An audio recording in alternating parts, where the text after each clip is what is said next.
Pak Rizal. Pak Rizal, pertanyaannya sekarang mungkin kemudian diskusinya menjadi bagaimana sebenarnya usaha untuk menarik investor ini kemudian tidak akan mengintervensi bagaimana Indonesia kemudian menjaga kedaulatan. Ya, justru itu ya. Ini kan meskipun tadi ada prosesnya ya, 20 tahun atau 30 tahun, kemudian juga dievaluasi apa layak diberikan kontrak berikutnya ya. Konsesi kan begitu gitu, selayaknya juga konsesi-konsesi yang lain. Nah, eh, permasalahannya adalah begini. Berkaitan dengan daya tarik investasi itu erat kaitan dengan return of investment. Ya. Jadi seberapa besar investor mau berinvestasi di IKN ini, saya kira masalahnya bukan di masalah berkaitan dengan pajaknya HGU gitu ya, tetapi apa yang diperoleh ya dari investasi yang mereka berikan. Meskipun kami sebenarnya dari awal memang di tahun 2019 kajian kita menunjukkan ya jauh-jauh hari ya eh, bahwa IKN ini memang agak akan berat tantangan yang menghadapi investor karena apa namanya IKN ini kan bukan hub dalam konteks bisnis gitu ya atau kawasan industri atau kawasan yang notabene untuk memberikan dorongan terhadap pertumbuhan ekonomi ya yang beyond terhadap industri gitu ya seperti kawasan industri, tapi ini adalah pemerintahan yang kalaupun investor membangun adalah supporting gitu ya, Hmm. housing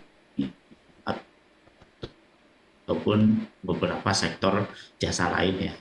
Nah, tetapi itu kan tentu apalagi di tengah kondisi ekonomi saat ini baik di dunia maupun di nasional itu kan tantangan cukup tinggi ya.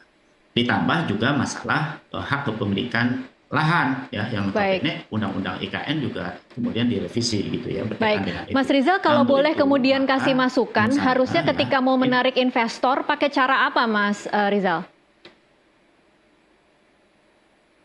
ya daya tarik investasi itu kan tentu berkaitan dengan bagaimana investasi mereka mendapatkan return to investment-nya cepat.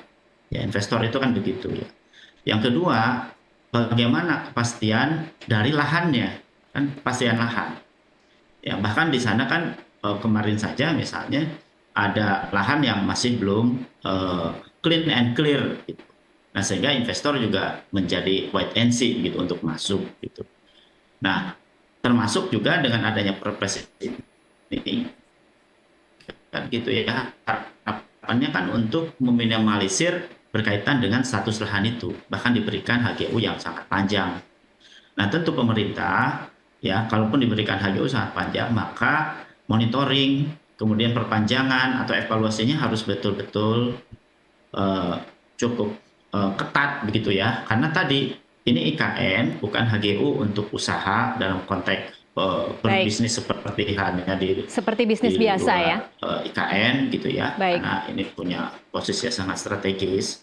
Betul, karena ini punya posisi strategis, maka harus ada indikator-indikator yang cukup detail gitu ya, sehingga para investor juga clean and clear jelas gitu untuk berinvestasi. Saya kira itu sih. Oke, baik.